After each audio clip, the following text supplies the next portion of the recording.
Hi hello welcome to NTV business bulletin. This is Shravani. Business bulletin లో ముందుగా latest developments ను చూద్దాం. దేశీయ స్టాక్ మార్కెట్ ఇవాళ గురువారం భారీ లాభాలతో ప్రారంభమైంది.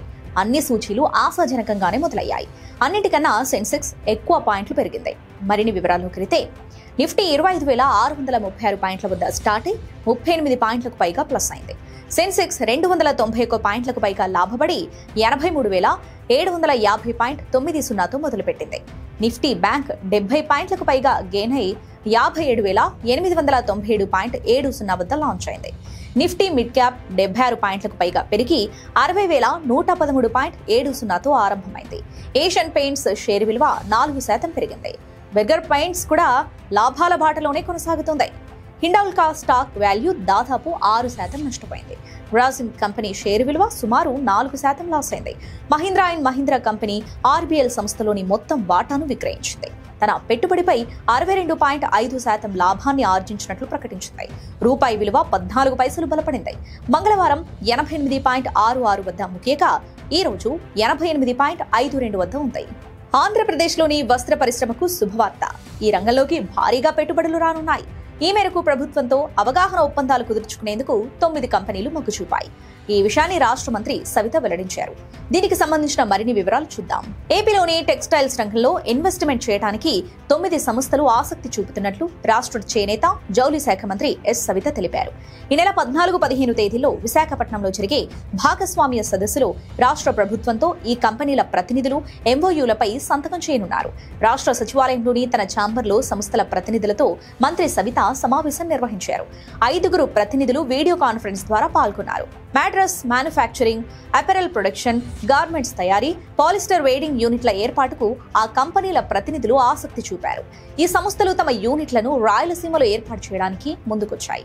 రాయలసీమలోని ఏ ప్రాంతాల్లో పరిశ్రమలు ఏర్పాటు చేయబోయేది పార్ట్నర్షిప్ సమ్మిట్లో ఖరారు కానుందని మంత్రి సవిత తెలిపారు. మన దేశం ప్రపంచంలోని మరో ప్రధాన తయారీ కేంద్రంగా మారుతోంది. ఇకపై మేడ్ ఇన్ చైనాకు బదులు మేడ్ ఇన్ ఇండియా అనేది పెరగనుంది. అధిక విలువ కలిగిన వస్తువుల ఉత్పత్తిని ఇండియా ఆకర్షిస్తోంది. అభివృద్ధి చెందిన ఆర్థిక వ్యవస్థల నుంచి పరిశోధన సంస్థలు భారత్ బాట పడుతున్నాయి. దీంతో ఇక్కడి నుంచే విదేశాలకు ఎగుమతులు జరగనున్నాయి. పెద్ద పెద్ద కంపెనీలు మన దేశానికి జై అని చెబుతూ ఉండటానికి కలిసొస్తున్న కారణాలేంటో ఈ స్పెషల్ స్టోరీలో తెలుసుకుందాం. ఇండియా ఇటీవలి కాలంలో వినియోగ మార్కెట్ నుంచి తయారీ మార్కెట్ దిశగా శరవేగంగా వృద్ధి చెందుతుంది. పారిశ్రామికంగా ఎంతో పురోగతి సాధించిన దేశాలు సైతం భారత్లో ఉత్పత్తి కేంద్రాలను ఏర్పాటు చేయడానికి ఆసక్తి కనబరుస్తున్నాయి.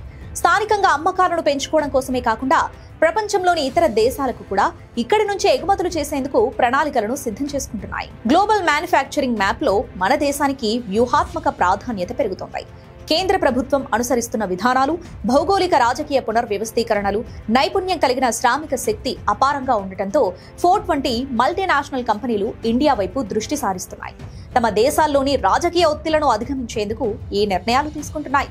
చెన్నైలోని తమ ప్లాంట్లో హై ఎండ్ ఇంజన్లను ఉత్పత్తి చేయనున్నట్లు ఫోర్డ్ కంపెనీ తాజాగా ప్రకటించింది. ఈ ప్లాంట్ వార్షిక ఉత్పత్తి సామర్థ్యాన్ని 2,35,000 యూనిట్లకు పైగా పెంచనున్నట్లు తెలిపింది. ఫోర్డ్ కంపెనీ ఇండియాలో ఉత్పత్తి చేసే ఇంజన్లను అగ్రరాజ్యం అమెరికాకు ఎగుమతి చేయదలుచుకోవట్లేదు. ఎందుకంటే అక్కడే తయారీ ఖర్చులు ఎక్కువ, సరఫరా వ్యవస్థకు సంబంధించి కొన్ని సమస్యలున్నాయి. అందువల్ల అమెరికా వెలుపలి ప్రాంతాలకు ఎగుమతి చేయడానికి భారతదేశమే బెస్ట్ అనే అవగాహనకు వచ్చాయి. ఈ నేపథ్యంలో ఇండియా, చైనా వంటి దేశాలకు ప్రత్యామ్నాయంగా మారింది.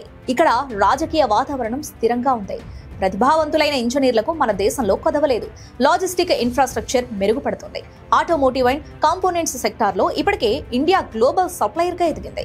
యూరప్, ఆఫ్రికా, ఆసియా మార్కెట్లకు ఎగుమతులు చేస్తున్నాయి. దీంతో ఫోర్డ్ వంటి సంస్థలకు భారత్లోని మ్యానుఫ్యాక్చరింగ్ ఏకోసిస్టమ్ పై నమ్మకం పెరిగి పెట్టుబడులు పెడుతున్నాయి. America tech giant HP company తన అన్ని రకాల ల్యాప్టాప్లను భారత్లోనే ఉత్పత్తి చేయాలని నిర్ణయించింది. రానున్న 3 నుంచి 5 ఏళ్లలో ఇండియాలో విక్రయించే అన్ని పర్సనల్ కంప్యూటర్లను లోకల్ గానే తయారు చేయనున్నట్లు హెచ్పీ సీఈఓ ఎండ్రిక్ లారెస్ ఇటీవల పేర్కొన్నారు. ఎక్స్పోర్ట్లను కూడా ఇండియన్ ప్లాంట్ల నుంచే నిర్వహించనున్నట్లు తెలిపారు. దీన్ని బట్టి మన దేశంలో ఎలక్ట్రానిక్స్ మ్యానుఫ్యాక్చరింగ్ రంగం ఏ స్థాయికి పరిణామం చెందిందో అర్థం చేసుకోవచ్చు. ఇక కేంద్ర ప్రభుత్వం పిఎల్ఐ పథకాన్ని అమలు చేస్తుంది. అంటే ఉత్పత్తి ఆధారిత ప్రోత్సాహకాన్ని అందిస్తుంది. ఎలక్ట్రానిక్స్ తయారీని పెద్ద ఎత్తున ఆకర్షించేందుకు ఈ స్కీమ్ ను రూపొందించింది. Make in India, digital India లక్ష్యాలను చేరుకునే చేసుకునేందుకు PLI పథకాన్ని అమలు చేస్తుంది. తద్వారా హైటెక్ రంగాల్లో డొమెస్టిక్ వాల్యూ చైన్లను మరింతగా పెంచాలని నిర్దేశించుకుంది. ఇది HP కంపెనీకి 2 విధాలుగా ఉపయోగపడుతుంది. తన అతిపెద్ద మార్కెట్లలో ఒకటైన ఇండియాలో స్థానికంగా ఉత్పత్తిని పెంచడం ఒకటి కాగా, గ్లోబల్ PC ఎకోసిస్టంలో పోటీ ఎగుమతిదారు హబ్గా భారత్ను నిలబెట్టాలనేది మరొకటి. ఈ 2 ఉద్దేశాలతో HP కంపెనీ చైనాతో పాటు ఆగ్నేసియాలో మన దేశాన్ని ఒక ఆల్టర్నేటివ్ గా చూసుకుంది. వ్యూహాత్మకంగా ఖర్చులను తగ్గించుకోవడానికి అమెరికాతో పాటు సౌత్ కొరియా కంపెనీలు కూడా ఇండియాపై ఫోకస్ పెట్టాయి. సుదీర్ఘకాలం పారిశ్రామికంగా, సాంకేతికంగా భారత్తో కలిసి పనిచేయాలని చూస్తున్నాయి. ఎలక్ట్రానిక్ ఉత్పత్తులు, డిస్ప్లే ఫ్యాక్టరీల్లో ఉపయోగించే క్యాపిటల్ గూడ్స్ తయారీని తమ దేశంతో పాటు చైనా మరియు వియత్నాం నుంచి ఇండియాకి మార్చాలని దక్షిణ కొరియాలోని అతిపెద్ద కంపెనీ యోచిస్తోంది. దీనికి తోడు LG సంస్థ నోయిడాలో 1000 కోట్ల ఇన్వెస్ట్ చేస్తుంది. ప్రపంచ స్థాయిలో R&D సెంటర్ ని ఏర్పాటు చేస్తుంది. ఈ కేంద్రంలో 500 మందికి ఉద్యోగాలు ఇవ్వనుంది. ఆత్మనిర్భర్ భారత్ వంటి పథకాలతో కేంద్ర ప్రభుత్వం పారిశ్రామిక సంస్థలకిస్తున్న మద్దతు వల్లే విదేశీ సంస్థల చూపు మన దేశం వైపు ఉంటుందని విశ్లేషకులు పేర్కొంటున్నారు. ఇది వాల్టి బిజినెస్ బులెటిన్. మరిన్ని బిజినెస్ న్యూస్ డెవలప్మెంట్స్ తో రేపటి బులెటిన్ లో మళ్ళీ కలుద్దాం.